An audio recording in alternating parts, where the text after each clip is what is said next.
ಆಕಾಶವಾಣಿ ಕಲಬುರಗಿ ಕೇಂದ್ರ ಸಾಹಿತ್ಯ ಅಕಾಡೆಮಿ ಹಾಗೂ ಆಕಾಶವಾಣಿ ಕಲಬುರಗಿ ಸಹಯೋಗದಲ್ಲಿ ಜರುಗಿದ ಕೇಳು ಕತೆ ಕಾರ್ಯಕ್ರಮದಲ್ಲಿ ಪ್ರಸ್ತುತಪಡಿಸಿರುವ ಕತೆಗಳನ್ನು ಈಗ ಕೇಳುವಿರಿ. ಮೊದಲನೆಯದಾಗಿ ಎಚ್.ಟಿ. ಪೋತೆ ಅವರು ಪ್ರಸ್ತುತಪಡಿಸಿರುವ ಮಾದನ ಕರೆಂಟ್ ಕತಂತ್ರ ಮೂಡಿಬರುವುದು. ನಮಸ್ಕಾರ. ಕತೆ ಹೆಸರು ಮಾದನ ಕರೆಂಟ್ ಕತಂತ್ರ. ಮಾದ ತುಂಬ ಬಡವ, ಗೌಡರ ಹೊಲಮನಿ ಜೀತದಾಳು. ದಿನನಿತ್ಯ ದುಡಿದು ಬರುವ ಹೊತ್ತಿಗೆ ಓದುವ ಮಗ ನಿದ್ದೆಗೆ ಜಾರಿರುತ್ತಿದ್ದ. ಹೆಂಡತಿ ಕಸ ಮುಸುರಿ ಮಾಡಿ ಗಂಡ ಬರುವ ದಾರಿಯತ್ತ ಮುಖ ಮಾಡಿ ಕುಳಿತಿರುತ್ತಿದ್ದರು. ಗಂಡ ಬರುವಾಗ ಗೌಡರ ಮನೆಯಿಂದ ತಂಗಳ ಬಂಗಳ ತಂದಿದ್ರೆ ಸುಖವಾಗಿ ಊಟ ಮಾಡುತ್ತಿದ್ದರು. ತರಲಿಲ್ಲಂದ್ರೆ ಅದೇ ಕಟಿ ರೊಟ್ಟಿ ಚಟ್ನಿ ತಿಂದು ಸಮಾಧಾನ ಪಟ್ಟುಕೊಳ್ಳುತ್ತಿದ್ದರು. ಇವರಿಗೆ ಹಿಂದೂ ಇಲ್ಲ, ಮುಂದೂ ಇಲ್ಲ. ಹಿಂದು ಮುಂದು ಅದೇನಿದ್ರೂ ಮಾದನಿಗೆ ಹೆಂಡತಿ ಮಗ, ಹೆಂಡತಿ ಮಗನಿಗೆ ಮಾದ ಮಾತ್ರ. ಎಂದಿನಂತೆ ಮಾದ ಕೈಕಾಲು ಮುಖ ತೊಳ್ಕೊಂಡು ಗುಡಿಸಲು ಸೇರಿದ್ದ. ಏನ್ರಿ ಇದು, 4 ಕತ್ತಿ ವಯಸ್ಸಾತು, ನಮ್ಮ ಮನೆಗೆ ಬೆಳಕು ಬರಲಿಲ್ಲ. ಗೌಡ್ರ ಮಾತು ಕೇಳಾರ್ದವರು ವಯರ್ ಹಾಕ್ಕೊಂಡು ಕರೆಂಟ್ ಹಚ್ಕೊಂಡಾರ. ಸದಾ ಗೌಡ್ರ ಮಾತು ಕೇಳ್ಕೊಂಡಿದ್ದರೂ ನಮಗೆ ಯಾವ ಅನುಕೂಲ ಇಲ್ಲದ ಹೋತು. ಮಗ ಓದುವಾಗ ಅವ್ವ ನಾವ್ಯಾವಾಗ ಲೈಟ್ ತಗೊಳ್ಳೋದು, ಚಿಮಣಿ ಬೆಳಕು ಢಾಳಾಗಿಲ್ಲ, ಓದ್ಲಿಕ್ಕೆ ಆಗೋಲ್ದು ಎಂದು ಕೇಳ್ತಾನೆ.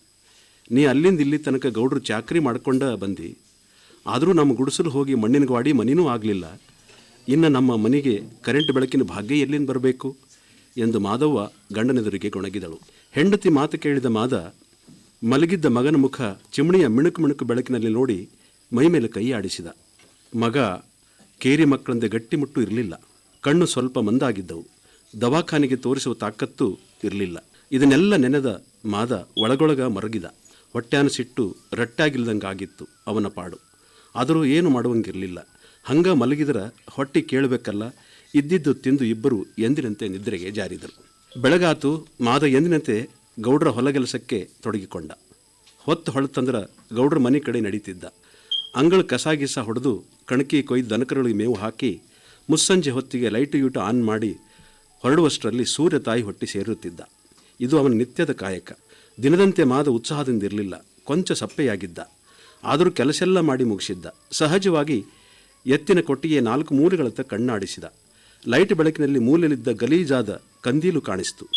ಗೌಡ್ರು ಇದು ಬಳಸಲ್ಲಲ್ಲ, ನಾನ್ಯಾಕೆ ತಗೊಂಡು ಹೋಗಬಾರ್ದು, ಇದ್ರ ಬೆಳಕಲ್ಲಾದರೂ ಮಗ ಓದ್ಯಾನು, ತಗೊಂಡು ಹೋದ್ರೆ ಹೆಂಡತಿಗೂ ಖುಷಿ ಆಗ್ಬೋದು ಎಂದು ಲಘು ಬಗೆಯಿಂದ ಕಂದೀಲನ ಗ್ಲಾಸು ಕ್ಲೀನ್ ಮಾಡ್ತಾ ಕೂತಿದ್ದ.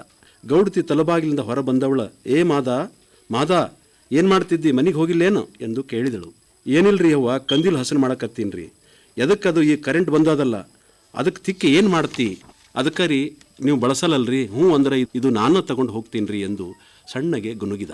ಅವ್ವರೇ ಅವ್ವ, ಬಾಡ್ಕೋ, ಹಳೆ ಬಾಡ್ಕೋ, ನಿನಗೆ ಹಿಂಗೆ ಬಿಟ್ಟರೆ ಎಲ್ಲನೂ ಕೇಳ್ತಿ, ನಡಿ ಹೋಗು, ಸಿಗಿಸಲ್ಲಿ ಕಂದೀಲು ಮೂಲ್ಯಾಗ ಎಂದು ಗದರಿದ್ದಕ್ಕೆ ಚಿಗುರಿದ ಮಾದನ ಸಣ್ಣ ಆಸೆಗೆ ನೀರೆಚ್ಚದ ಕಾತು. ಕಂದೀಲು ನೋಡಿದಾಗಿನ ಖುಷಿ ಗೌಡತಿ ಹೀನಾಯವಾಗಿ ಮುಲಾಜಿಲ್ಲದ ಬೈದದ್ದು ಕೇಳಿದಾಗ ಒಂದಣೆಯಷ್ಟು ಖುಷಿ ಅವನಲ್ಲಿ ಉಳಿಯಲಿಲ್ಲ. ಮಾದ ನಿರಾಶೆಯಿಂದ ಮುಖ ಸಣ್ಣದು ಮಾಡಿಕೊಂಡು ಮನೆ ಕಡೆ ನಡೆದ. ದಿನದಂತೆ ತಂಗಳ ಬಂಗಳು ಇಲ್ಲದು ಕೊಳ್ಳದೆ ಇಸಿದುಕೊಳ್ಳದೆ ಬಂದಿದ್ದು ನೋಡಿ, ಅಯ್ಯ ಏನಿದು ಖಾಲಿ ಬಂದಿದಿ, ಮಾರಿ ಯಾಕೆ ಹಿಂಗೆ ಮಾಡ್ಕೊಂಡಿದಿ ಎಂದು ಮಾದವ್ವ ಕೇಳಿದಳು. ಎದೆಗಾದ ಘಾಸಿಯನ್ನು ಹೆಂಡತಿಗೆ ಹೇಳಿದರೂ ಸಮಾಧಾನ ಆಗಲಿಲ್ಲ. ಅವಮಾನ ಕಾಡುತ್ತಲೇ ಇತ್ತು. ಇಡೀ ರಾತ್ರಿ ಇತ್ತಿಂದಿತ್ತ ಮೈ ಬದಲಿಸುತ್ತಾ ಕಳೆದ. ಹೇಗಾದರೂ ಮಾಡಿ ಲೈಟ್ ಕನೆಕ್ಷನ್ ತಗೊಳ್ಳಲೇಬೇಕು ಎಂದು ಎದ್ದವನೇ ಗೌಡ್ರ ಮನೆ ಕಡೆಗೆ ಹೆಜ್ಜೆ ಹಾಕಿದ. ಏನಲ್ಲೇ ಮಾದ, ಇವತ್ತು ಬೆಳಗಾನೆ ಬಂದಿದಿ, ಏನು ಕೆಲಸ, ನಾನಿನ್ನೂ ಕ್ಷೌರಾನೇ ಮಾಡಿಕೊಂಡಿಲ್ಲ.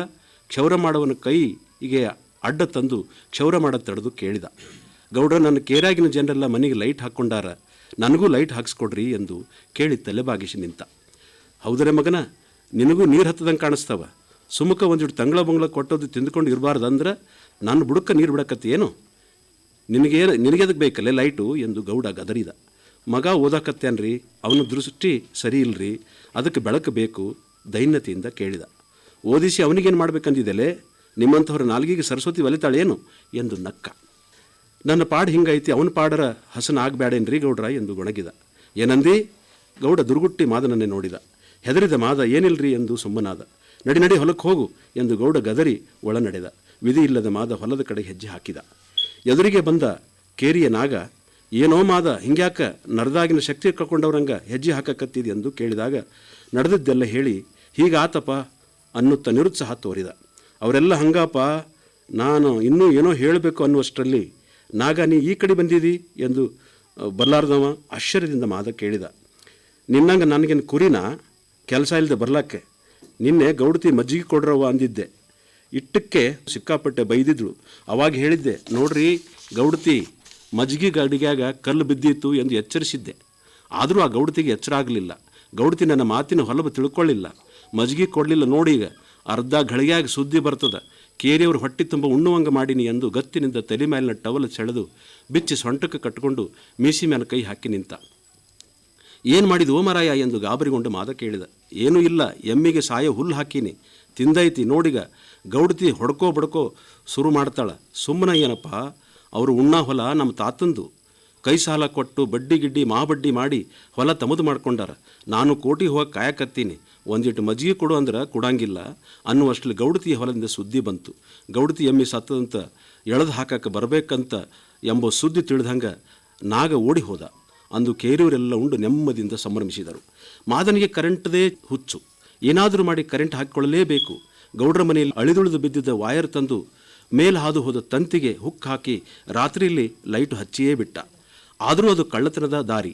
ಟೆಂಪರರಿ ಕರೆಂಟ್ ಕನೆಕ್ಷನ್ ಕೊಟ್ಟುಕೊಂಡು ಬೆಳಕು ಮಾಡಿಕೊಂಡಿದ್ದ. ಒಳಗೊಳಗೆ ಮಾದನಿಗೆ ಅಂಜಿಕೆಯೂ ಇತ್ತು. ಯಾರಾದರೂ ಸಾಬರಿಗೆ ತಿಳಿಸಿದರೆ ಹೆಂಗ ಎಂಬ ಚಿಂತೆ ಅವನಲ್ಲಿ ಕಾಡುತ್ತಿತ್ತು. ನಾಗ ಗೌಡತಿ ಮೇಲೆ ಸೇಡು ತೀರಿಸಿಕೊಂಡ ನಮೂನಿ ಮಾದನಿಗೂ ಭಾಳ ಹಿಡಿಸಿತ್ತು. ಹೇಗಾದರೂ ಮಾಡಿ ಗೌಡನಿಗೆ ಬುದ್ಧಿ ಕಲಿಸಬೇಕು. ಅದ್ದಹರೆ ಕಳೆದರೂ ಮನೆ ಕಟ್ಟಕ್ಕೆ ಸಹಾಯ ಮಾಡ್ತೀನಿ ಅಂತ ಜೀತ ಇಟ್ಟುಕೊಂಡ. ಅದನ್ನೂ ಮಾಡಲಿಲ್ಲ. ಕಡಿಕ ಲೈಟ್ಗೆ ಬೆಳಕು ಮಾಡಿಕೊಳ್ಳಲಿಲ್ಲ. ಹೆಂಗರ ಮಾಡಿ ಗೌಡಗೆ ಬುದ್ಧಿ ಕಲಿಸಬೇಕು ಅಂದುಕೊಂಡ. ಗೌಡ್ರ ಬಾವಿ ಕನೆಕ್ಷನ್ಗೆ ಕೊಟ್ಟ 4 ಕರೆಂಟ್ ತಂತಿ ಮೇಲೆ ಹಳಿ ತಂತಿ ಅಡ್ಡಲಾಗಿ ಒಗೆದು ನೋಡಿದಾಗ ಮೋಟಾರ್ ಸುಟ್ಟು ರಿಪೇರಿಗೆ ಹೋತು. ವಾಯರ್ ಸುಟ್ಟು ಮನಿನೂ 2 ದಿನ ಕತ್ತಲಾಗಿ ಗೌಡತಿ ಬುದ್ಧಿ ಬರಲಿ, ಕತ್ತಲಂದ ಅವರಿಗೂ ಗೊತ್ತಾಗಲಿ, ನಮ್ಮ ದನದ ಕೊಟ್ಟಿಗೆಗೆ ಲೈಟ್ ಹಾಕ್ಕೊಂಡು ಮೆರಿತಾನ ಎಂದು ಒಳಗೊಳಗೆ ಮಾದ ಗೊಣಗಿದ. ಆವಾಗ ಈ ರೀತಿ ಮಾಡಿ ಸಂತಸ ಪಡುತ್ತಿದ್ದ. ಮಾದ ಮೊದಲಿನಂಗೆ ಇರಲಿಲ್ಲ, ಒಬಿಡೆಂಟಾಗಿ ಉಳಿದಿರಲಿಲ್ಲ. ದಿನೇ ಬದಲಾಗಿದ್ದನ್ನು ಗೌಡ ಗಮನಿಸಿದ್ದ. ಗೌಡನ ಟಕ್ಕು ಮಾದನ ಮೇಲೆ ಇತ್ತು. ಇದು ಯಾರು ಮಾಡ್ತಾರ ಕಂಡು ಹಿಡಿಯಲೆಂದು ಗುಪ್ತ ಆಳು ಹಚ್ಚಿದ್ದ. ಹೋಳಿ ಹಬ್ಬದ ದಿನ ಮಾದಗ ಭಂಗ ಕುಡಿಸಿದ ಇನ್ನೊಬ್ಬ ಮಾದ, ಗೌಡ್ರ ಕರೆಂಟ್ ಮೋಟಾರ್ ಮ್ಯಾಲಿನ ಮೇಲೆ ಸುಡಾಕತ್ತದಲ್ಲ, ಇದು ಹೆಂಗೆ ಆಗ್ತದ, ನಿನಗೇನಾರು ಗೊತ್ತದೇನು ಎಂದು ಪುಸಲಾಯಿಸಿ ಕೇಳಿದ. ಭಂಗ ಕುಡಿದಿದ್ದ ಮಾದ ಹಿಂದು ಮುಂದೆ ನೋಡದೆ, ನೀ ಯಾರಿಗೂ ಹೇಳಲ್ಲಂದ್ರೆ ಹೇಳ್ತೀನಿ, ಅದು ನೀ ನಮ್ಮವದಿ, ಅದಕ್ಕೆ ಹೇಳ್ತೀನಿ, ಯಾರಿಗೂ ಹೇಳಬಾರ್ದ, ಕೈ ಮುಟ್ಟು ಎಂದು ಕೈ ಮುಟ್ಟಿಸಿಕೊಂಡ. ನಾ ಯಾರಿಗೂ ಹೇಳಲ್ಲ ಎಂದಾಗ, ಅದು ನಾನಪ್ಪ ಮಾಡಿದ್ದು, ನನಗೆ ಸರ್ಕಾರದಿಂದ ಹೊಸ ಮನೆ ಕೊಡಿಸಂದ್ರಾಗ ಇಲ್ಲ, ಕರೆಂಟ್ ಕೊಡಿಸಂದ್ರೆ ಇಲ್ಲ, 8 ವರ್ಷ ಅಂತ ಹಿಂಗೆ ದುಡಿಲಿ, ನನಗೂ ಸಿಟ್ಟು ಸಡುವಿಲ್ಲೇನು ಎಂದು ಗುಟ್ಟು ಬಾಯಿ ಬಿಟ್ಟ. ಇಟ್ಟು ತಿಳಿದಿದ್ದೇ ಹಾಳು ಗೌಡನಿಗೆ ಸುದ್ದಿ ಮುಟ್ಟಿಸಿದ. ತಡ ಮಾಡದೆ ಗೌಡ ಕೇವಿಗೆ ಫಿರ್ಯಾದಿ ಕೊಟ್ಟ. ಆಳಂದ್ರೆ ಮನಿ ಮಗ ಇದ್ದಂಗ ಅನ್ನುವ ಗೌಡ, ಮಾದ್ಯ ಭಾಳ ಸುಮಾರು ಅದಾನ್ರಿ ಸಾಹೇಬ್ರ, ಕಳತನದ ಕರೆಂಟ್ ಕನೆಕ್ಷನ್ ತೊಗೊಂಡಾನ, ವಯರ್ ಮೇಲೆ ವಯರ್ ಹಾಕಿ ನಮ್ಮ ಕರೆಂಟ್ ಮೋಟಾರ್ ಸುಟ್ಟಾನ ಎಂದು ಎಲ್ಲವನ್ನು KEB ಅಧಿಕಾರಿಗೆ ಹೇಳಿದ. ಅಧಿಕಾರಿಗಳು ಜೀಪಿನಲ್ಲಿ ಮಾದನನ್ನು ಕರ್ಕೊಂಡು ಹೋದರು. ಸಾಹೇಬ್ ಬಂದ ಮೇಲೆ ಲೈನ್ಮನ್ ಹೇಳಿದ, ಸರ್, ಗೌಡ್ರ ಮನೆ ಕರೆಂಟ್ ಕಟ್ಟಾದದ್ದು, ಮೋಟಾರ್ ಸುಟ್ಟಿದ್ದು ಇವನಿದೆ ಸಾಹೇಬ್ರ, ಇವ ಗೌಡ್ರ ಆಳಲ್ಲೇನು ಎಂದು ಸಾಹೇಬರು ಕೇಳಿದರು. ಹೌದ್ರಿ ಎಂದು ಲೈನ್ಮನ್. ಯಾಕಪ್ಪ ಹಿಂಗೆ ಮಾಡಿದಿ ಎಂದು ಕೇಳಿದಾಗ ತನ್ನ ಬದುಕಿನ ಕತಂತ್ರವನ್ನೆಲ್ಲ ಹೇಳಿದ. ನಾ ಏನು ಬೇಕಂತ ಮಾಡಿಲ್ಲ ಸಾಹೇಬ್ರ, ನಾ ಬಡವ ಅದೇನ್ರಿ, ಇಷ್ಟು ವರ್ಷ ದುಡ್ದೇನ್ರಿ ಗೌಡ್ರ ಹೊಲದಲ್ಲಿ, ದುಡಿದು ಮುದುಕಾಗೇನ್ರಿ, ಅಂದರೂ ಒಂದು ಮನೆ ಕೊಡಿಸ್ಲಿಲ್ಲ, ಇದ್ದ ಮನೆಗೆ ಬೆಳಕು ಮಾಡಲಿಲ್ಲ, ಇಟ್ಟೆ ಸಾಹೇಬ್ರ, ನನಗೆ ಬಿಡ್ರಿ ಸಾಹೇಬ್ರ, ಮಗ ಹೆಂಡತಿ ಗಾಬರಿ ಆಗ್ಯಾರು, ಬಿಟ್ಟರೆ ಊರಿಗೆ ಹೋಗ್ತೀನಿ ಎಂದು ಕಾಲು ಬಿದ್ದ. ಅರೆ, ನಿನ್ನ ಮನೆಗೆ ಕರೆಂಟ್ ಕನೆಕ್ಷನ್ ಬೇಕಾ ಬೇಡ? ಬೇಕ್ರಿ ಸಾಹೇಬ್ರ, ಬೇಕಂದ್ರೆ ನನ್ನ ಕತೆ ಕೇಳು ಅಂತ ಹೇಳ್ದ. ಆವಾಗ ಸಾಹೇಬರ ಎದುರಿಗೆ ಮಾದ ಚಪ್ಪಗಲ್ ಹಾಕಿ ಕುಳಿತ. ನಿಂಬಾಳ ರಾನಡೆ ಮಠದಲ್ಲಿ ಓದುತ್ತಿದ್ದೆ. ಎಳ್ಳಮಾಸಿ ಹಬ್ಬ, ಚಳಿಗಾಲ ಮಾಗಿ ಬೇಸಿಗೆ ಕಾಲೂರಲು ಹವಣಿಸಿ ಹೊಣಾರ ಜೋಳ ಕೊಯ್ಲು ಮಾಡುವ ರೈತರು ಕುಡುಗಿಲು ಸಜ್ಜು ಮಾಡುತ್ತಿದ್ದರು. ಸೀತಿನ ತಿನ್ನಬೇಕಂದ್ರೆ ಹಸಿರು ತೆನಿ ಸಿಗದ ವಾತಾವರಣ, ಆದರೂ ಸೀತಿನ ತಿನ್ನಬೇಕೆಂಬ ಹಂಬಲ. ಶನಿವಾರ 90 ಸಾಲಿ ಮುಗಿಸಿಕೊಂಡು ಊರ ಕಡೆಗೆ ಮುಖ ಮಾಡಿದೆ. ತೋಟಕ್ಕೆ ಕರೆಂಟ್ ಕಂಬ ಎಳೆದು ಕರೆಂಟ್ ಮೋಟಾರ್ ಕುಂಡರಿಸಿದ ಖುಷಿ ಒಂದೆಡೆಯಾದರೆ, ತಂಗಿ ಹುಟ್ಟಿದ್ಳು, ಅವಳನ್ನು ನೋಡುವ ತವಕ ಹಂಬಲ ಬೇರೆ. ಅದೇ ಹಂಬಲದಲ್ಲಿ ಆನಂದ ತುಂದಿಲ್ಲಾಗಿ ಜೊತೆಗಾರರು ಬರ್ಲಿ ಬಿಡ್ಲಿ ಕೆರೆ ಏರಿ ದಾಟಿ ಊರು ತಲುಪಲು ದಾಪುಗಲು ಹಾಕುತ್ತಾ ಅತ್ಯಾಸಕ್ತಿಯಿಂದ ಧಾವಂತ ನಡೆಯುತ್ತಾ ನಾಯಿ ನಡಿಗೆಯಲ್ಲಿ ರಸ್ತೆಯನ್ನು ಹಿಂದಕ್ಕೆ ಹಾಕುತ್ತಾ ಹೊರಟೆ. ಹಿಂದಿಂದ ಬರ್ತಿದ್ದ ಗೆಳೆಯರು ಎಷ್ಟೇ ಕರೆದರೂ ಕಿವಿಗೊಡದೆ ಮುಂದೆ ಸಾಗಿದೆ. ಊರಿನ ಹಾದಿಯ ಹಳ್ಳದ ಬದಿ ಬಳಸಿಕೊಂಡು ತೋಟ ಸಮೀಪಿಸಿದೆ. ದಾರಿ ಸಾಗಿದ್ದೇ ಗೊತ್ತಾಗಲಿಲ್ಲ. ಕರೆಂಟ್ ತಂತಿಯನ್ನು ಹೊತ್ತು ನಿಂತ 7-8 ಕಂಬಗಳು ಸಿಂಗಾರಗೊಂಡ ವಧುವರರಂತೆ ಮಿರಮಿರ ಮೆಳ್ಳಗೆ ಮಿಂಚುವುದು ಕಂಡು ನನ್ನಷ್ಟಕ್ಕೆ ನಾನೇ ಕುಣಿದೆ. ಒಂದೇ ಹೆಜ್ಜೆಗೆ ಮನೆಯಂಗಳ ಮುಟ್ಟಿದೆ. ಅವ್ವ ಸಣ್ಣ ತಂಗಿಗೆ ತೊಡೆಯ ಮೇಲೆ ಹಾಕಿಕೊಂಡು ಕೂತಿದ್ದಳು. ಹಸಿ ಬಾಣಂತಿ, ಹೊರಗೆ ಬರುವಂಗಿಲ್ಲ. ನಾನು ಬಂದದ್ದು ಕಂಡು ಅಣ್ಣ ಬಂದ, ಸಾಲಿ ಅಣ್ಣ ಬಂದ, ನೋಡು ಎನ್ನುತ್ತಾ ನನ್ನನ್ನು ತಡೆದು ಬಾಗಿಲಿಗೆ ನೀರು ಸಿಂಪಡಿಸಿ ಒಳಕರೆದು ತಂಗಿಯನ್ನು ತೋರಿಸಿದಳು. ಅದು ಹಸುಗೂಸು ಎಲ್ಲಿ ನೋಡೀತು? ನಾನೇ ಗಲ್ಲ ಮುಟ್ಟಿ ಆನಂದಪಟ್ಟೆ. ಉಳಿದ ಚಿಕ್ಕ ಹುಡುಗರು ಅಂಗಳದಲ್ಲಿ ಹರಿಯುತ್ತಿದ್ದ ಕಾವಲಿಯ ನೀರಿನ ಆಟದಲ್ಲಿ ಜಗತ್ತೇ ಮರೆತಿದ್ದರು. ನನ್ನ ಕಣ್ಣುಗಳು ಅಪ್ಪನನ್ನೇ ಹುಡುಕುತ್ತಿದ್ದವು. ಅವಾಗ ಅಣ್ಣ ಎಲ್ಲಿ ಎಂದು ಕೇಳಿದೆ. ಅಪ್ಪನಿಗೆ ನಾವೆಲ್ಲ ಅಣ್ಣ ಅಂತ ಕರೆಯುವ ರೂಢಿ. ಬಾರಿ ಮೇಲೆ ಇರಬೇಕು ನೋಡು ಎಂದು ಅವ್ವ ಕೈ ಮಾಡಿ ತೋರಿಸಳು. ಚಂಗನ ಜಿಗಿದು ಓಡಿದೆ. ಕರೆಂಟ್ ಮೋಟಾರು ಬಾವಿಯ ನೀರು ರಭಸದಿಂದ ಎತ್ತಿ ಹಾಕುತ್ತಿತ್ತು. ಅದು ನೋಡುಗರ ಕಣ್ಣಿಗೆ ಹಾಲು ಸುರಿಸುತ್ತಿದೆ ಎಂಬ ಭಾವ ಮೂಡುವಂತಿತ್ತು. ಅದನ್ನೇ ತದೇಕ ಚಿತ್ತದಿಂದ ಅಪ್ಪ ನೋಡುತ್ತಾ ಬಾರಿ ಗಿಡದ ನೆರಳಿಗೆ ಕೂತಿದ್ದ. ತಲೆ ಮೇಲೆ ರುಮಾಲು ತೆಗೆದಿದ್ದ. ಖಮೀಸ್ ಬನಿಯನ್ನು ಕಳೆದಿದ್ದ. ಬೀಡಿ ಸೇದುತ್ತಾ ಏನೋ ಗೆದ್ದವನಂತೆ ನಾನು ಮಾಡಿದ್ದು ಸಾಹಸದ ಕೆಲಸವಲ್ಲದೆ ಮತ್ತೇನೋ ಎನ್ನುವ ಭಂಗಿಯಲ್ಲಿ ಹೊಲದ ಎಲ್ಲೆಡೆ ಕಣ್ಣು ಹಾಯಿಸುತ್ತಿದ್ದ. ನನ್ನನ್ನು ನೋಡಿ ಈಗ ಬಂದೇನಪ್ಪ ಎಂದು ನಗುಮಗದ ಹಂಬಲದ ಹೊಳೆ ಹರಿಸಿದ. ಹ್ಞೂ ಎಂದು ನಾನು ತಲೆ ಅಲ್ಲಾಡಿಸಿದೆ. ಪಕ್ಕದಲ್ಲೇ ಬೆಳೆ ನೀರಿಗೆ ಉಣಿಸುತ್ತಿದ್ದ ಚಿಕ್ಕಪ್ಪ ಸಾಲಿ ಮುಗಿಸ್ಕೊಂಡು ಬಂದೇನಪ್ಪ ಎಂದು ಕೇಳಿದ. ಅದಕ್ಕೆ ಹೌದು ಕಾಕ ಅನ್ನುತ್ತಾ ಅಪ್ಪನತ್ತ ದೃಷ್ಟಿ ಹರಿಸಿದಾಗ ಅಪ್ಪನ ತೆಳುವಾದ ಕರ್ರಗಿನ ಶರೀರ, ತಲೆಯ ಕರಿಗೂದಲಿನ ನಡುವೆ ಬೆಳ್ಳಿ ರೇಖೆಯಂತೆ ಮಿಂಚುವ ಬಿಳಿ ಕೂದಲು, ನಿನ್ನಪ್ಪನಿಗೆ ವಯಸ್ಸಾತು ಎಂದು ಮನಸ್ಸು ತಿವಿದು ಒಳಗೊಳಗೆ ಬೆದರಿಸಿತು. ಅಪ್ಪನ ಭಂಗಿಯನ್ನು ನೋಡುತ್ತಾ ಏನಪ್ಪ ಇಷ್ಟು ಜಲ್ದಿ ಕರೆಂಟ್ ಕನೆಕ್ಷನ್ ಬಂತು ಎಂದು ಕೇಳಿದೆ. ಅದಕ್ಕೆ ಅಪ್ಪ ಅಕ್ಷರದ ಮಹಿಮಾ, ಸಾಲಿ ಕಲಿತರೆ ಇಂಥವು ಆಗ್ತಾವೆ ನೋಡು. ದೇಶಕ್ಕೆ ಸ್ವಾತಂತ್ರ್ಯ ಬಂದರೂ ನಮಗೆಲ್ಲಿ ಬಂದದ್ದು ಹೇಳು? ಕಾನೂನಾಗ ನಮಗೂ ಸಲಹೆ ಇಲ್ಲೇನು? ಆದರೂ ನಮ್ಮ ಓಣಿಗೆ ಮೊದಲು ರಸ್ತೆ ಮಾಡಲ್ಲ, ಕರೆಂಟ್ ಕಂಬ ಹಾಕಲ್ಲ, ಬ್ಯಾಂಕ್ ಸಾಲ ಸಿಗಲ್ಲ, ಕಾರು ಮೋಟಾರು ಏನೂ ಬರಲ್ಲ, ಎಲ್ಲರೂ ತೋಳಬಲ್ಲ ಜಾತಿ ಬಲ ಇರೋರು ತಗೋತಾರ. ಹೇಳಪ್ಪ ಎಲ್ಲದ ಸಮಾನತೆ ಸ್ವಾತಂತ್ರ್ಯ ಇಲ್ಲ. ಅದ ನೋಡು, ನಾವು ಸಾಲಿ ಕಲ್ತಿದ್ರ, ಓದಿದ್ರ, ಬರೆದಿದ್ರ ಬೇರೆಯವ್ರ ಮುಂದೆ ತಲೆ ತೆಗ್ಸಕ್ಕೆ ಆಗ್ತಿತ್ತಾ ಹೇಳು? ಕರೆಂಟ್ ಹ್ಯಾಂಗೆ ಬಂತು, ನೀರು ಹ್ಯಾಂಗೆ ಹಾರಿತು, ಅದು ಒಂದು ಕಥೀನ ಐತಿ, ನಿಮ್ಮ ಕಾಕಾಗೆ ಕೇಳು ಎಂದಾಗ ಅಲ್ಲಿಯೇ ಹೊಲಕ್ಕೆ ನೀರುಣಿಸುತ್ತಿದ್ದ ಚಿಕ್ಕಪ್ಪ ಇಲ್ಲ ನೀನೇ ಹೇಳು, ನಾ ನೀರುಣಿಸಬೇಕು ಎಂದು ಹೇಳಿದ. ನಮ್ಮಪ್ಪ ತುಂಬ ಬುದ್ಧಿವಂತ, ಹಿರಿಮಗ ಅಂಥೇಳಿ ನನಗೆ ಒಂದಷ್ಟು ಓದಲಿ ಬರೀಲಿ ಅಂತ ಶಾಲೆಗೆ ಹಾಕಿದ್ದ. 5-6ನೆತ್ತಿ ಓದಿ ಬಿಟ್ಟಿದ್ದೆ. ಅಪ್ಪನ ನಂತರ ಸಂಸಾರದ ನೊಗ ನಾನೇ ಹೊತ್ತುಕೊಂಡು ಸುಖವಾಗಿ ಬಂದೆವು. ಬಡತನ ಸಿರಿತನ ಮಧ್ಯಾಹ್ನದ ನೆರಳಿದ್ದಂಗೆ ನೋಡಪ್ಪ, ಹೋಗ್ತಿರ್ತದ ಬರ್ತಿರ್ತದ. ಹಂಗೆ ನಮಗೂ ಆತು. ಸಿರಿತನ ಹೋಗಿ ಬಡತನ ಬಂತು, ಬಂದದ್ದು ಭೋಗಿಸಲೇಬೇಕಲ್ಲ ಎಂದು ಅಜ್ಜನ ಸಮಾಧಿ ಕಡೆ ಮುಖ ಮಾಡಿ ನೋಡಿದ. ಆಗ ಅಪ್ಪನ ಕಣ್ಣಾಲಿ ತುಂಬಿ ಬಂದಿತ್ತು. ಕೈಯಾಗಿದ್ದ ಧೋತರ ಚಾಳಿಂದ ಮುಖ ಒರೆಸಿಕೊಂಡು ಬದುಕಿನ ಬುತ್ತಿ ಬಿಚ್ಚಿದ. ಬಡತನ ಬೆಂಬಿಡದ ಬೇತಾಳದಂತೆ ಬೆನ್ನು ಹತ್ತಿರದಿಂದ ಕೂಡು ಕುಟುಂಬ ತತ್ತರಿಸಿ ಹೋಯಿತು. ಯಜಮಾನ ಅಪ್ಪ ಹಗಲು ರಾತ್ರಿ ಎನ್ನದೆ ಚಿಂತೆ ಮಾಡಿ ಹಸಿವು ದಾರಿದ್ರ್ಯದಿಂದ ಪಾರಾಗುವುದಾದರೂ ಹೇಗೆ? ನನಗರ ಹೆಚ್ಚು ಮಕ್ಕಳಿದ್ದಾರೆ, ಬಡತನ ಬಂದರೆ ತಪ್ಪಿಲ್ಲ. ತಮ್ಮಗಳಿಗೂ ಸಣ್ಣ ಸಂಸಾರ, ಅವರಿಗೆ ಮಕ್ಕಳು ಕಡಿಮೆ ಅದಾವು, ಅವರಾರೇ ಸುಖವಾಗಿರಲಿ. ನೀರಿನ ಕೋಳಿ ಕೂಡ ಊರು ಕೋಳಿ ಯಾಕೆ ಸಾಯಬೇಕು ಎಂದು ಯೋಚಿಸಿದ ಅಪ್ಪ 1 ಒಲಿ ಹೋಗಿ 4 ಒಲಿ ಮಾಡಲು ನಿರ್ಧರಿಸಿ ಪಂಚರನ್ನು ಕರೆಸಿದ. ಪಂಚರು ಸಮನಾಗಿ ಭೂಮಿ ಹಂಚಿದರು. ಕಾಲ ಉರುಳಿತು. ಆಗೂ ಬಡತನ ದೂರ ಆಗಲಿಲ್ಲ. ತಮ್ಮಂದಿರು ಹೊಸದಾಗಿ ಸಂಸಾರ ಜವಾಬ್ದಾರಿ ಹೊತ್ತಿದ್ದರಿಂದ ನೀರಿನಿಂದ ಮೀನು ಹೊರಗೆ ಬಿದ್ದಾಗ ಹೆಂಗೆ ಒದ್ದಾಡ್ತದ ಹಂಗೆ ತಮ್ಮಂದಿರು ಚಡಪಡಿಸುತ್ತಿದ್ದರು. ಬಿತ್ತಿದ ಬೆಳೆಗಳಿಗೆ ನೀರುಣಿಸಲು ಘಾಸ್ಲೇಟ್ ತಂದು ಇಂಜಿನ್ಗೆ ಹಾಕುವಷ್ಟು ತಾಕತ್ತು ಇಲ್ಲದಾಗಿತ್ತು. ಸಂತ್ರಸ್ತರಂತೆ ತಮ್ಮಂದಿರು ಬಂದು ಅಪ್ಪನನ್ನು ಕೊಂಡು, ಅಣ್ಣ ಊರಾಗ ಎಲ್ಲರೂ ಕರೆಂಟ್ ಮಂಜೂರು ಮಾಡ್ಕೊಂಡಾರ, ನಾವು ಮಾಡ್ಕೊಳ್ಳಾನು, ನೀ ಏನಾರ ಮಾಡು ಎಂದು ಅವಲತ್ತಿಕೊಂಡರು. ಹೌದು, ಭಾಳ ಹಿಂದೆ ಅರ್ಜಿ ಹಾಕೀನಿ, ಸಾಹೇಬರು ಬದಲಾಗಿರಬೇಕು ಎಂದು ಬೀಡಿ ಜುರುಕಿ ಎಳ್ದ. ಏನಾರ ಮಾಡಪ್ಪ, ನಮಗೂ ಕರೆಂಟ್ ಬಂದ್ರೆ ಅನುಕೂಲ ಆಗ್ತದೆ. ಘಾಸ್ಲೆಟ್ ಎಣ್ಣೆ ಬೇರೆ ಸಿಗಂಗಿಲ್ಲ, ಎಣ್ಣೆ ಸಿಕ್ಕರೆ ಇಂಜಿನ್ ಕೆಟ್ಟಿರ್ತದೆ, ಇಂಜಿನ್ ಸರಿ ಇದ್ದರೆ ಎಣ್ಣೆ ಸಿಗಂಗಿಲ್ಲ, ಇದರಿಂದ ಸಾಕಾಗ್ಯದ, ಕರೆಂಟ್ ಬಂದರೆ ತಾಪತ್ರ ತಪ್ತದೆ ಎಂದು ಚಿಕ್ಕಪ್ಪ ಹೇಳಿದ. ಉಳಿದವರು ದನಿಗೂಡಿಸಿದರು. ಊರವರೆಲ್ಲ ಹಗಲು ರಾತ್ರಿ ನೀರು ಉಣಿಸಿ ಬೆಳೀತಾರ, ನಮಗೂ ಹೊಲ ಇದ್ದರೂ ಕೂಲಿ ಮಾಡುವಂಗೆ ಆಗಬಾರ್ದು, ಏನಾರ ಮಾಡು ಎಂದು ಹೇಳಿ ಎದ್ದು ಹೋಗಿದ್ದರು. ಅವ್ವ ಒಳಗಿಂದ ಹೊರ ಬಂದು ಏನಂದ್ರು ಎಂದು ಕೇಳಿದಳು. ಏನಿಲ್ಲ, ಕರೆಂಟ್ ಕನೆಕ್ಷನ್ ಕೊಡಿಸುವಂತಾರ, ಅದೂ ಒಳ್ಳೇದ ಮಾಡ್ರಿ, ಮತ್ತು ಅವರಿಗರ ಏನು ಗೊತ್ತದ, ಹೆಂಗೂ ಹೊಲ ಕಾಗದ ಪತ್ರದಾಗ ಪಾಲಾಗಿಲ್ಲ, ಅವರವರು ಹೊಲ ವಾಟ್ನಿ ಮಾಡುವಾಗ ಎಲ್ಲರ ಪಟ್ಟಿ ಮೇಲೆ ಬೋಜ ಕುಂಡಿಸಿದ್ರಾತು ಎಂದು ತನ್ನ ಕಕ್ಕುಲಾತಿ ಮೆರೆದಿದ್ದಳು. ಅವ್ವ ಕುಟುಂಬದ ಹಿರಿಯ ಸೊಸೆಯಾಗಿದ್ದರಿಂದ ಕೇಸು, ಜಮೀನು, ಬೋಜ, ಸಾಲ, ಸುಲಿವೆಲ್ಲ ಅರ್ತಿದ್ದಳು. ಅವ್ವನ ಮಾತು ಫಲಿಸಿತು. ಕಚೇರಿಗೆ ಹೊಡಲು ಅಪ್ಪ ಸಿದ್ಧನಾದ. ದಾರಿಯುದ್ದಕ್ಕೂ ತಮ್ಮಂದಿರ ಸಂಸಾರ ಸುದ್ದು ಮಾಡುವುದಾದರೂ ಹೇಗೆ, ಮಕ್ಕಳು ವಿದ್ಯಾಭ್ಯಾಸ ಮಾಡುವುದು ಹೆಂಗ ಅಂದುಕೊಳ್ಳುತ್ತಾ ಘೇನ್ಕಿ ಹಾಕುತ್ತಾ ನಡೆದ. ನೇರ ರಸ್ತೆ ಇಲ್ಲದಕ್ಕೆ ಬೇರೆಯವರ ಹೊಲದ ಸೀಮೆಗುಂಟ ನಡೆದು ಹೋಗುವಾಗ ಕರೆಂಟ್ ಕಂಬ, ವಾಯರ್ ಕಂಡಾಗಲೆಲ್ಲ ನಾವ್ಯಾವಾಗ ಈ ರೀತಿ ಕಂಬ ಎಳಿಸುವುದು, ಬಟನ್ ಒತ್ತಿ ನೀರು ಬಾವಿಯಿಂದ ಹೊರ ಹಾಕುವುದು ಎಂದು ಚಿಂತಿಸುತ್ತಿದ್ದ. ಹಳ್ಳ ದಾಟಿ ದಿನ್ನಿ ಏರಬೇಕು. ಮಾಸ್ತರ್ ಮಾದೇವಪ್ಪ ಎದುರಾದ. ಅವರಿಗೆ ಮಾಸ್ತರ್ ಅನ್ನೋ ಅಡ್ಡ ಹೆಸರು ಬಂದದ್ದು ಸಾಲಿ ಕಲಿತು ಮಾಸ್ತರ್ ನೌಕರಿ ಮಾಡಿದ್ದಕ್ಕಲ್ಲ, ಅವರ ಅಣ್ಣ ಇಟ್ಟಲ ನಾಟಕ ಕಲಿಸಿದ್ದಕ್ಕೆ ನಾಟಕ ಮಾಸ್ತರ್ ಎಂದು ರೂಢಿಗೆ ಬಂದು ಅದೇ ಹೆಸರು ಖಾಯಂ ಆಗಿತ್ತು. ಮಾಸ್ತರ್ನ ತಮ್ಮ ಈ ಮಾದೇವ ಅಪ್ಪನ ಖಾಸಾ ಗೆಳೆ. ಏನು ಬೀಗ್ರ ಎಕಡೆ ಸವಾರಿ ಎಂದು ಮಾತಾಡಿಸಿದ. ಏನಿಲ್ಲ ಮಾದೇವ, ತಮ್ಮಗಳ ಸಂಸಾರ ಚಂದಿಲ್ಲ ಅನ್ನುತ್ತಿದ್ದಂಗೆ ಇಂಡಿಗೆ ಹೊಂಟಿರೇನು ಎಂದು ಮಹಾದೇವ ನಡುವ ಕೇಳಿದ. ಹೌದು ಮಾದೇವ, ನೀ ಬರ್ತೀಯೇನು ಅಪ್ಪ ಕೇಳಿದ. ನಡೀರಿ ಹೋಗಾನು ಎಂದು ಇಬ್ಬರು ಮಾತಾಡ್ತಾ ರಸ್ತೆಗಿಳಿದರು. ಗೌಡ್ರ ತೋಟದ ಕರಿನಾಯಿ ಬೊಗಳಿತು. ಮಹಾದೇವ ಮುಳ್ಳಕಂಟಿ ಕೈಯಾಗ ತಗೋರೋ, ನಾಯಿ ಕಡ್ದು ಹಿಡಿದಿತ್ತು. ಇಬ್ಬರು ಆ ಕಾಡಿ ನೋಡಿದರು. ಕಡಿಕ ಮಹಾದೇವ ಸಾವರಿಸಿ ಮುಳ್ಳಕಂಟಿ ಕೈಯಾಗಿ ಹಿಡಿದು ನಾಯಿಗೆ ಹೆದರಿಸಿದ. ನಾಯಿ ದೂರ ಸರಿತು. ಏನೋ ತಮ್ಮಗಳು ಸಂಸಾರ ಅಂದ್ರಿ ಎಂದು ಮಹಾದೇವ ಕೇಳಿದ. ಅದ ಮಹಾದೇವ, ತಮ್ಮಗಳ ಸಂಸಾರ ಚಂದ ಮಾಡ್ಕೊಳ್ಳಿಲ್ಲ ಎಂದು ಮರುಗಿದ. ಏನು ಮಾಡ್ತೀರಿ ನೀವರ ಎಂದು ಮಹಾದೇವ ಸುಮ್ಮನಾದ. ಹಿಂಗೆ ಮಾತಾಡ್ತಾ ಕಚೇರಿ ಆವರಣ ಸೇರಿದ್ದರು. ಆಯಾಸ ಆಗಿದ್ದರಿಂದ ಬೇವಿನ ಗಿಡದ ನೆರಳಿಗೆ ಕುಂತರು.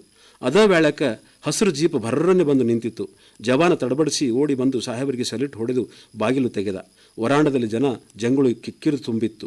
ಇಬ್ಬರು ಅವರಿಗಿವರಿಗೆ ಸಲಾಂ ಹಾಕಿ ಸಾಹೇಬರ ನಜರಿಗೆ ತಾವೂ ಬೀಳಬೇಕೆಂಬ ತವಕದಲ್ಲಿದ್ದರು. ಅಜಾನುಭಾವು ಶರೀರದ ಸಾಹೇಬ ಕರ್ರಗೆ ಟೊಣ್ಣೆ ಇದ್ದಂಗಿದ್ದ. ಒಳಗೆ ಹೋಗ್ತಿದ್ದಂಗೆ ಇಬ್ಬರು ಡ್ರೈವರ್ಗೆ ಸಲಾಂ ಹೊಡೆದ್ರು. ನಮಗೊಂದು ಜರ ಸಾಹೇಬರಿಗೆ ಭೇಟಿ ಮಾಡಿಸ್ರಿ ಎಂದು ಕೇಳಿದರು. ಡ್ರೈವರ್ ತಳವಾರ ರಾಮಣ್ಣ ಜಪ್ಪಯ್ಯ ಅಲ್ಲಿಲ್ಲ. ನೋಡ್ರಿ, ನಿಮಗೆ ಚಹಾ ಕುಡಿಯೋಕೆ ₹2 ಕೊಡ್ತೀವಿ, ಹೆಂಗಾರ ಮಾಡಿ ಸಾಹೇಬ್ರಿಗೆ ಭೇಟಿ ಮಾಡಿಸ್ರಿ ಎಂದು ಅಂಗಲ ಆಚಿದ್ದಕ್ಕೆ ನಡೀರಿ ಮೊದಲು ಎನ್ನುತ್ತಿದ್ದಂತೆ ಚಹಾದ ಅಂಗಡಿ ಹತ್ತ ಹೆಜ್ಜೆ ಹಾಕಿ ಒಂದೊಂದು ಕಪ್ಪು ಚಹಾ ಕುಡಿದರು. ಚಹಾ ಕುಡಿತಾ ಏನು ತಿಪ್ಪಣ್ಣ, ನಿಮಗೆ ಗೊತ್ತಾದಿಲ್ಲ ಈ ಸಾಹೇಬ ನಿಮ್ಮವನ ಅದಾನ ಎಂದು ಡ್ರೈವರ್ ರಾಮ. ನಮಗೆ ಹ್ಯಾಂಗೆ ಗೊತ್ತಾಗ್ತದ್ರಿ? ಇಬ್ಬರೂ ಅವನ ಮುಖವನ್ನೇ ನೋಡುತ್ತಿದ್ದರು. ಹೋಗೋ ಮಾರಾಯ, ಅವ ನಿಮ್ಮವನ ಅದಾನ ಎಂದಾಗ ಅವನ ಬಾಯಲ್ಲಿ ಸಾಹೇಬ ಅವ ಅಂದಿದ್ದ ಕೇಳಿ ಅಪ್ಪಗೆ ಬೇಸರ ಆಗಿತ್ತು. ಆದರೂ ಏನು ಅನ್ನುವಂಗಿಲ್ಲ. ಹೆಂಗಾರ ಮಾಡಿ ಸಾಹೇಬ್ ಭೇಟಿ ಮಾಡಿಸ್ರಿ ಅನ್ನುತ್ತಾ ಚಹಾ ಕುಡಿದು ಕಚೇರಿ ಕಡೆಗೆ ನಡೆದರು. ಅಷ್ಟರಲ್ಲಿ ಊರುಗೌಡ ಇವರನ್ನು ನೋಡಿ, ಏನರೋ ನೀವು ಈ ಕಡೆ ಬಂದಿರಿ, ಕರೆಂಟ್ ತಗೋಬೇಕಂತೀರೇನು? ನಿಮ್ಮದು ಭಾಳ ಆತಪ್ಪ, ನಿಮಗೆಲ್ಲ ಯಾಕೆ ಬೇಕು ಇದೆಲ್ಲ ಎಂದು ಗದರಿಸಿ ಕೀಳಾಗಿ ಕೆಕ್ಕರಿಸಿ ನೋಡಿ ಒಳಹೋದ. ನೋಡು ಮಹಾದೇವ, ಈ ಜನ ನಾವು ಏನೂ ಆಗಬಾರ್ದು ಅಂತಾರೆ. ಇರಲಿ ನೋಡೋಣ, ಆ ಗೌಡ ಹೋಗಿ ಬರಲಿ, ನಾವು ಒಳಗೆ ಆಮೇಲೆ ಹೋಗಾನು ಎಂದು ಕಚೇರಿಯ ಕಟ್ಟೆ ಕೆಳಗೆ ನಿಂತರು. ಗೌಡ ಹೊರ ಬಂದವನು ದಾಪಗಾಲು ಹಾಕುತ್ತಾ ಹೋದ. ಸಾಹೇಬನಿಗೆ ಭೇಟಿಗೆ ಹೋದವರೆಲ್ಲ ಹೊರ ಬರ್ತಿದ್ದಂಗೆ ಅಪ್ಪ ಮಹಾದೇವ ಇಬ್ಬರು ಒಳ ಹೋಗಿ ಸಲಾಮ್ರಿ ಸಾಹೇಬ್ರ ಎಂದು ತಲೆಬಾಗಿದರು. ಇವರನ್ನು ನೋಡಿದ ಸಾಹೇಬ್ ಏನಾಗಬೇಕಿತ್ತು ಎಂದು ಕೇಳಿದ. ಸಾಹೇಬ್ರನ್ನು ಕರೆಂಟ್ ಕನೆಕ್ಷನ್ ಅರ್ಜಿ ಹಾಕಿ ವರ್ಷ ಆತು, ಇನ್ನೂ ಆಗಿಲ್ರಿ ಎಂದು ದೈನ್ಯತೆಯಿಂದ ಕೇಳಿದರು. ಇವರು ನಮ್ಮವರ ಇರದಾರಲ್ಲ ಎಂದು ಸಾಹೇಬನ ಒಳಗೊಳಗೆ ಕಸಿವಿಸಿ ಆತು. 2 ದಿನ ಬಿಟ್ಟು ಬರ್ರಿ, ನಾವು ಊರಾಗಿರಲ್ಲ, ಬಂದ ಬಳಿಕ ನೋಡ್ತೀನಿ ಎಂದು ಸಾಹೇಬರು ಹೊರಬಂದು ಜೀಪ್ ಹೊತ್ತಿದರು. ಇನ್ನೇನಿಲ್ಲಿ ನಮಗೆ ಕೆಲಸ ಎಂದು ಅಪ್ಪ ಲಘು ಬಗೆಯಿಂದ ಕಚೇರಿ ಆವರಣ ದಾಟಲು ತವಕಿಸಿದ. ಮಾಸ್ತರ್ ಮಾದೇವ ಹಿಂಬಾಲಿಸಿದ. ನೋಡು ಮಾದೇವ, ನಮ್ಮ ಮಂದ್ಯಾವ್ರು ಅಂತಾರ, ಅವರು ಓದ್ಯಾರ, ಜೀಪ್ನಾಗ ಬರ್ತಾರ, ಗೌಡ್ರು ಕುಲಕರ್ಣಿಯರು ಪಟೇಲರು ಎಲ್ಲರೂ ನಮಸ್ಕಾರ ಹಾಕ್ತಾರೆ, ನಮಗೆ ಯಾರು ನಮಸ್ಕಾರ ಹಾಕ್ತಾರೆ ಹೇಳು? ಅದಕ್ಕೆ ಮಾದೇವ, ಸಾಲಿ ಅಂದರೆ ಸುಮ್ಮನೆ ಅಲ್ಲ, ಅದಕ್ಕೆ ಶಕ್ತಿ ಅದ, ಏನೋ ಹೇಳು, ನಾವು ದಡ್ಡರಾದೆವು ಎಂದು ಇಬ್ಬರು ಹಳಹಳಿಸುತ್ತಾ ಊರ ಕಡೆ ಮುಖ ಮಾಡಿದರು. ಊರು ತಲುಪಿ ಕೇರಿಯಲ್ಲಿ ಒಂದಷ್ಟು ಕಾಲ ಕಳೆದು ಚಹದ ಅಂಗಡಿ ಕಡೆಗೆ ಹೆಜ್ಜೆ ಹಾಕಿದರು. ಎದುರಿಗೆ ಬಂದ ಗೌಡ, ಏನಾತ್ರಪ್ಪ ಎಂದು ಕೇಳಿದ. ಏನಿಲ್ಲರಿ ಗೌಡ್ರ, ನೀವು ಹೇಳಲಾರ್ದೆ ನಮಗೆ ಹ್ಯಾಂಗೆ ಕರೆಂಟ್ ಬರ್ತದೆ ಹೇಳ್ರಿ ಎಂದು ಅಪ್ಪ ಸುಮ್ಮನೆ ಹೇಳಿದ. ಇದಪ್ಪ ಬುದ್ಧಿವಂತರ ಕೆಲಸ ಎನ್ನುತ್ತಾ ಮೀಸೆ ಮೇಲೆ ಕೈ ಆಡಿಸುತ್ತಾ ಕೈಯಾಗಿನ ಧೋತ್ರ ಚಾಳ ಅಗಲ ಮಾಡುತ್ತಾ ಗೌಡ ನಡೆದ.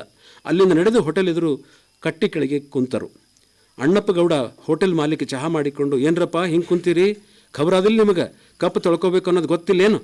ಏನು ನಾನು ತೊಳೆದುಕೊಡ್ಲೇನು ಎಂದು ಗದರಿದ್ದಂತೆ, ಹ್ಯಾಂಗ್ರಿ ಗೌಡ್ರ, ನಾವು ತೊಳ್ಕೊತೀವಿ ಎಂದು ಮಹಾದೇವ 2 ಗ್ಲಾಸು ತಗೊಂಡು ತೊಳೆದು ಕೈ ಮುಂದೆ ಮಾಡಿದ. ಅಣ್ಣಪ್ಪಗೌಡ ಮೇಲಿಂದ ಚಹಾ ಹಾಕಿದ. ಸುಡುವ ಚಹಾ ಹೀರಿ ಎಂದಿನಂತೆ ಬೇನೂರು ಹಾದಿ ಹಿಡಿದು ಹೊಲದ ಕಡೆಗೆ ಹೆಜ್ಜೆ ಹಾಕಿದರು. ದಾರಿಯಲ್ಲಿದ್ದ ಕೇರಿಯ ಸೇದುಬಾವಿ ಕಟ್ಟಿ ಮೇಲೆ ಕೂತಿದ್ದ ಊರಿಗೇ ಹಿರಿಯ ಜೀವ ನಾಸಿ ಭೀಮ್ಸ್ಯ, ಏನು ತಿಪ್ಪ ಕರೆಂಟ್ ಎಳಿಸ್ತಿ ಅಂತ ಊರಾಗೆಲ್ಲ ನಿಂದ ಸುದ್ದಿ ಆಗ್ಯದ, ಯಾಕಪ್ಪ ಊರವ್ರ ಕಣ್ಣಾಗಿ ಕುಂಡ್ರತಿ, ಅದ ಎತ್ತಿನ ಮಟ್ಟಿ ಎಣ್ಣೆ ಇಂಜಿನ್ ಇಟ್ಕೊಂಡು ದುಡ್ಕೋತಿರಬಾರ್ದಾ ಎಂದು ರಾಗ ಎಳೆದ. ಇಲ್ಲ ಮಾವ, ಸರ್ಕಾರದವ್ರು ಕೊಡ್ತಾರ, ಯಾಕೆ ಮಾಡಬಾರ್ದು ಎಂದು ತಿಪ್ಪ ಉತ್ತರಿಸಿದ. ಏನೋಪ್ಪ ನಿನಗೆ ತಿಳಿದಂಗೆ ಮಾಡೆಂದು ಹೇಳಿ ಹೆಗಲ ಮೇಲಿನ ಟವಲ್ ಝಾಡಿಸಿಕೊಂಡು ಎದ್ದು ನಡೆದ. ಇಬ್ಬರು ಹಾದಿಗುಂಟ ಮಾತಾಡ್ತಾ, ನೋಡು ಮಾಧ, ಅವ್ರ ಹೊಲಗಳು ಹೆಂಗೆ ಹಸಿರದಾವ, ನಮ್ಮ ಹೊಲಗಳು ಹೆಂಗೆ ಬೀಳು ಬಿದ್ದಾವ ಎಂದು ಒಣಗುತ್ತಾ ಬೇಸರಿಸುತ್ತಾ ತಳಮಳಿಸುತ್ತಾ, ನಮ್ಮವರು ಭಾಳ ಅನ್ಸ್ತಾರಪ್ಪ ಅನ್ನುತ್ತಾ ತಮ್ಮ ಹೊಲದ ಸೀಮೆ ಹಾದಿ ಹಿಡಿದರು. ಮನೆ ಸೇರುತ್ತಿದ್ದ ತಮ್ಮಂದಲ್ಲಿ ಎದುರುಗೊಂಡು, ಏನಾತಣ್ಣ ಎಂದು ಒಮ್ಮೆಗೆ ಕೇಳಿದರು. ಸಾಹೇಬರು 2 ದಿನ ಬಿಟ್ಟು ಬರ್ಲಿಕ್ಕೆ ಹೇಳ್ಯಾರ ಎಂದು ಕುಳಿತ. ಅವ್ವ ತಂದು ಕೊಟ್ಟ ನೀರು ಕುಡಿದು ರುಮಾಲು ತೆಗೆದು ಗೋಡೆ ಗೂಟಕ್ಕೆ ಸಿಗಿಸಿ ಮಾತಿಗೆ ಮುಂದಾಗಿ, ನಾವು ಕರೆಂಟ್ ತೊಗೊಳ್ಳೋದು ಊರಾಗೆಲ್ಲ ಸುದ್ದಿ ಆಗ್ಯದ, ಯಾರ್ಯಾರು ಏನೇನು ಮಾಡ್ತಾರೋ, ಅಡ್ಡಗಾಲು ಹಾಕ್ತಾರೋ, ಏನೇನು ಕುತಂತ್ರ ಮಾಡ್ತಾರೋ ಏನೋಪ್ಪ ಗೊತ್ತಿಲ್ಲ, ನೋಡಾನು ಸಾಹೇಬ್ ನಮ್ಮವನು ಅದಾನಂತ ಗೊತ್ತಾಗ್ಯದ, ಹೆಂಗಾರೆ ಮಾಡು, ಈ ಜ್ವಾಳದ ಬೆಳೆ ಕರೆಂಟ್ ನೀರು ಹಾಸುವಂಗೆ ಮಾಡು ಎಂದು ಹೇಳಿದರು. ತಲೆ ಮೇಲೆ ಕೈ ಆಡಿಸುತ್ತಾ ಅಪ್ಪ ಹೂಗುಟ್ಟಿದ. ಮಕ್ಕಳು ಬುಡ್ಡಿ ದೀಪದಲ್ಲಿ ಓದುವನ್ನು ನೋಡಿ ಚಡಪಡಿಸಿದ. ಇದರಿಂದ ಯಾವಾಗ ಬಿಡುಗಡೆ ಎಂದು ಒಳಗೊಳಗೆ ಅಂದುಕೊಂಡು ಮಗನ್ನ ಕರೆದು, ಕಾಲರೆ ತುಳಿಪ, ಜರ ನಡೆದು ಬಂದಲ್ಲ, ಬ್ಯಾನೆ ಆಗ್ಯದ ಎಂದು ನಳ್ಳುತ್ತಾ, ಹಾಂ ಅಲ್ಲಿ ಜೋರು ಬಾರ್ ಹಾಕು ಅನ್ನುತ್ತಿದ್ದ. ಯಾಕಪ್ಪ ಇಲ್ಲಿ ಬ್ಯಾನೆ ಅದ ಅಂತೀಯಲ್ಲ ಎಂದು ಕೇಳಿದ್ದಕ್ಕೆ, ನಿಮ್ಮ ಅಪ್ಪ ಸಣ್ಣವಿರ್ಲಕ್ಕ ಕಾಲ ಮೇಲೆ ಎತ್ತಿನ ಬಂಡಿಯ ಗಾಲಿ ಕೆಡುಕೊಂಡಾನ ಎಂದು ಅವ್ವ ಹೇಳಿದಳು. ಹೌದಾ ಎಂದು ಅಪ್ಪನಿಗೆ ನಿದ್ದೆ ಬರುವರು ಕಾಲು ತುಳಿದೆ ನಿಧಾನಕ್ಕೆ ಹಿಂದೆ ಸರಿದು ಹಾಸಿಗೆ ಸೇರಿದೆ. 2 ರಾತ್ರಿ ಕಳೆದವು. ಇನ್ನೇನು ಮತ್ತೆ ಅಪ್ಪ KEB ಕಚೇರಿ ಕಡೆಗೆ ಹೊರಟು ನಿಂತರು. ಮನೆಯ ಗೋಡೆಯ ಗೂಟಕ್ಕೆ ಸಿಕ್ಕಿಸಿದ ಛತ್ರಿ ಕೈಗೆ ತಗೊಂಡು ಬಿಸಿಲು ಹೆಚ್ಚಾಗಲಕತ್ಯದ ಏನು ಮಾಡೋದು ಎನ್ನುತ್ತಾ ಹೆಗಲಿಗೆ ಛತ್ರಿ ಸಿಕ್ಕಿಸಿಕೊಂಡು ನಡೆದ.